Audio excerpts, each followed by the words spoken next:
Plumes of black smoke rise from a newly built water park. Before anyone can react, a massive explosion rips through the building, tearing apart its unridden water slides. The newly built Oceana WaterWorld has erupted into flames. While panicked workers evacuate, firefighters launch a desperate rescue mission for survivors. Amid the chaos stands one question: how could a brand new water park explode? What follows is one of Sweden's most infamous construction disasters. In the early hours of a freezing Monday morning, workers arrive at the Oceana WaterWorld construction site. The project is an expansion of Liseberg amusement park, owned by Gothenburg city in Sweden. Liseberg is one of the city's biggest tourism hotspots. It recently celebrated its 100th anniversary, and the water park is a key part of the city's plan to turn it into a year-round attraction. Once finished, it will be one of the largest water parks in Europe, featuring the continent's first six-person raft rides and the world's tallest Master Blaster water ride. After several years, the park is rapidly approaching its opening date, so staff are running tests across the site and applying the finishing touches for its final inspection in April of 2024. But, like most major projects, not everything is running to schedule. The stage for disaster was set a day earlier, when workers missed a key deadline with one of the park's main attractions. The Rattler slide promised a twisting plunge into the belly of a snake. Its entrance was on the fourth floor of a tower in the park, featuring external tunnels which re-entered the building before ending inside the main pool. However, workers couldn't complete its installation due to several complications. The slide used diversion pipes to redirect water through sections of the ride. Most of the system was already in place, but a pipe was missing a component. It was expected to arrive that morning, but the park's plumbers refused to install it.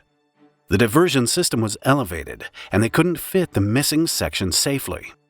Instead, they prepared the pipe on site and left the final installation for a specialist. To avoid further delays, the slide's manufacturer, Whitewater, stepped in to finish the job themselves. A separate company then provided them with welding equipment. But this was outside Whitewater's expertise. Its staff and the site's managers weren't aware that the installation presented a fire hazard. The only training they received was a brief instruction on using the welding equipment from the plumbing company. To make matters worse, Oceana didn't have a working fire alarm system. The site's temporary alarms were dismantled a week earlier and replaced with the permanent system for the park's opening. But it was being tested that morning and wasn't fully operational. So when the parts arrived and Whitewater staff began installing the pipes, no one realized the entire site was at risk. Meanwhile, inspection teams make their way to the pool hall to run final checks before the Rattlers tested in the afternoon. As they examine the main pool, several inspectors notice a smell of burning rubber. Despite the odor, nothing seems out of place inside the hall. Without working fire alarms, they continue their checks as usual. Shortly after, technicians begin manually testing the fire alarms, running several drills as workers dismiss the increasing smell of burning. Just as the alarm test ends, fitters working on the pipes underneath the Rattler hear a strange, rushing sound. At first, they think it's just water being released through the system. That's until staff on the water slide tower notice smoke coming from the Rattler and begin evacuating people from the area. At the same time, a worker calls the site manager, Patrick Gilholm. He's inspecting the fifth floor of the tower, and their phone call disconnects shortly after warning Patrick about the situation. The smoke is captured by a surveillance camera shortly afterwards, and approximately 2 minutes later, a fire erupts from two locations on the Rattler, above the area the welders had been working on. With a much larger fire burning, fire sensors on the tower's upper floors detect the flames. Since the system is in test mode, it doesn't trigger the alarm, and a minute later, thick black clouds enter the pool hall. Startled by the sight of smoke, workers rush to call emergency services, who dispatch several fire trucks to the scene. By the time they arrive, 7 minutes later, fire has already spread through the Rattler's tunnels, and a massive column of smoke rises over the site. Worryingly, a worker warns firefighters that he's not heard from Patrick since they spoke on the phone, and he hasn't been seen by anyone else on the site. Fearing the worst, firefighters immediately try to control the blaze while a rescue team enters the building. They're bravely guided by 2 construction workers, and together they climb the stairwell to find a route to the tower. At first, the stairwell is smoke-free, and they're optimistic about finding the missing manager. But when they open the door on the 3rd floor, it's filled with standing black smoke. Rescuers tell the construction workers to go downstairs and conduct a search of the immediate area in front of the door. Since Patrick is nowhere to be found, the firefighters return to the stairway to decide what to do next. They haven't assessed the risk to the building and have no idea of the conditions inside, so their search options are limited. But as they figure out their next move, smoke pours into the stairwell, and they're forced to evacuate the building. Outside, fire crews battle to control the blaze, but the fire has grown into an unstoppable inferno. The flames have already consumed most of the side tunnels jutting out from the building, and are now creeping toward the main structure itself. Before they reach it, a site engineer suggests starting up the park's pumps to flush water through the slides. Fire crews agree and switch on the system, but the water barely makes a difference. Meanwhile, the rescue team struggles to find a route to continue their search, but ironically, it's to their fortune. In a bright flash, the top of the tower erupts in a sudden explosion, setting off a ripple of smaller blasts throughout the burning slides. Shredded steel beams and shards of glass hurl into nearby buildings, and the walls of the water park are blown out into the streets. Emergency services immediately pull back from the structure, as it's unclear what caused the explosion. Sections of its frame are warped out of place. They're worried it could collapse at any moment. The blast also fuels the inferno to spread even faster than before, sending a wave of scorching flame through the slide tunnels. The dense smoke rising above the tower becomes thicker, and the main pool halls and slides inside the building are engulfed in flame. No one can believe what they've seen. In just 15 minutes, a $120 million site has transformed into a burning wreckage. För mig lät det som någon form av missil som slog ner. Och sen följde massa saker och ting ner. Glassplitter och rök fyllde det här trapphuset. När det väl smäller så försvinner sikten på bråkdelen av en sekund. However, a greater concern is that the fire could spread to nearby buildings. Oceana is surrounded by offices, preschools, and residential areas, and the burning plastic is spreading toxic fumes across the local area. With these risks in mind, fire crews focus on fighting the flames from the most stable sections of the site and resume their search for Patrick where safe. They now need to contain the spread as much as possible and prepare nearby areas for a potential evacuation. Approximately half an hour after the explosion, they manage to extinguish the blaze in the pool hall. But most of the site is still aflame, and the situation is far from under control. The rising smoke can be seen up to 8 miles away, and a growing wind spreads the fumes beyond the immediate area. Emergency services begin gathering information about the building's design, and over the next few hours, they begin taking precautions in the surrounding area. This includes removing anything that's in danger of exploding due to the heat, like portable gas cylinders, and protecting a nearby chemical store. In a worst-case scenario, they also prepare to destroy physical connections between buildings, like walkways, to stop the fire from reaching the Oceana Hotel. Fortunately, the flames remain contained to the main building, and by mid-afternoon, responders regain access to the first 2 floors of the tower. They continue searching for Patrick, but they still don't have control of the fire, and several sections are at risk of collapsing. Following protocol, rescuers use drones to search parts of the building they can't access, while the remaining crews fight to extinguish the flames. After several hours of searching, they still can't find him.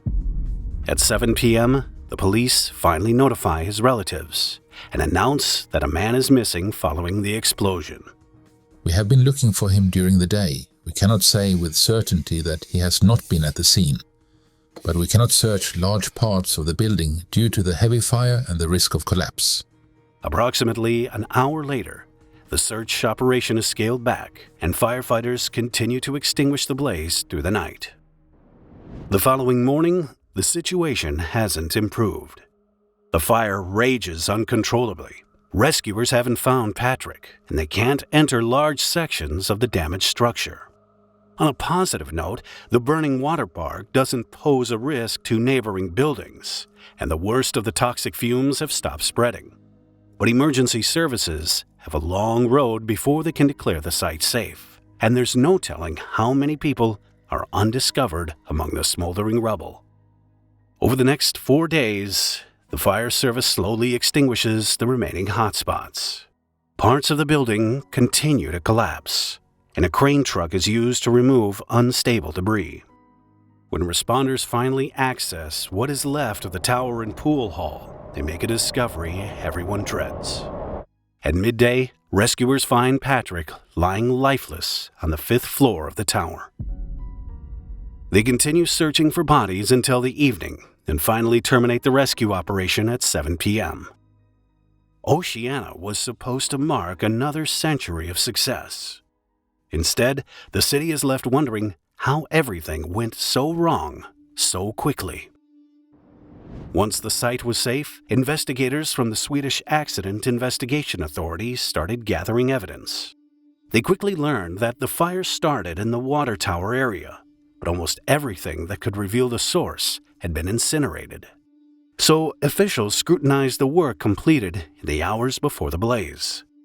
The only task that generated heat was the piping installation by Whitewater staff. Specifically, a large pipe outside the tower was welded together at both ends, which coincided with the staff on the tower noticing smoke. After taking a closer look, authorities discovered the pipes were made of PE plastic and joined together using electrofusion.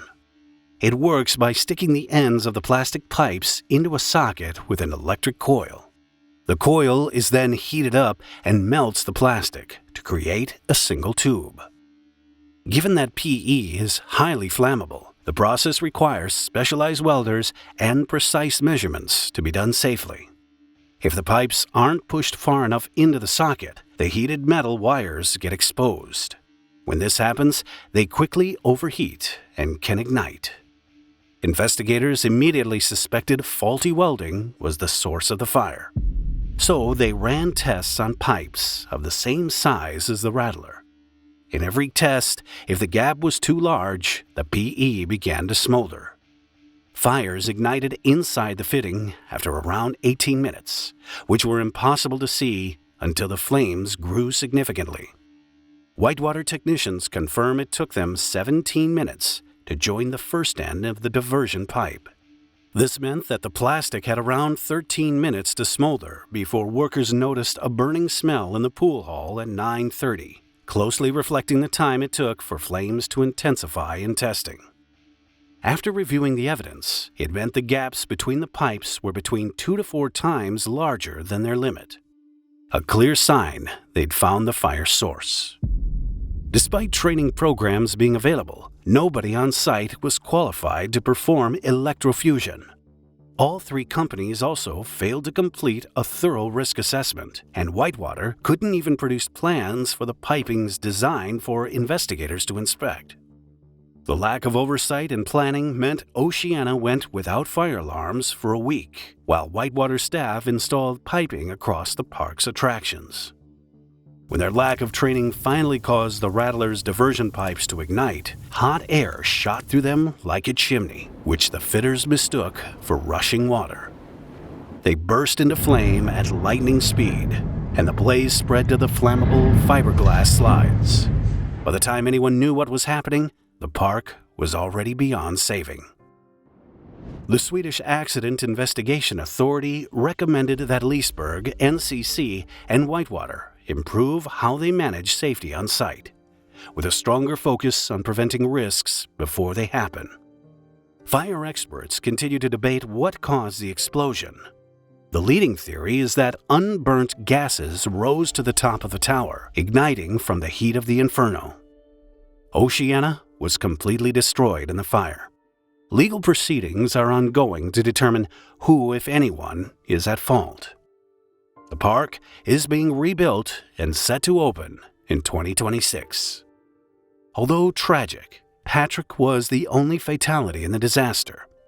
He was the closest to the fire inside the building and died from carbon monoxide poisoning. Nobody else was seriously harmed, with 16 people treated for smoke inhalation. Watch this episode next if you found this video interesting. Please add a like and leave a comment if you want to support the channel.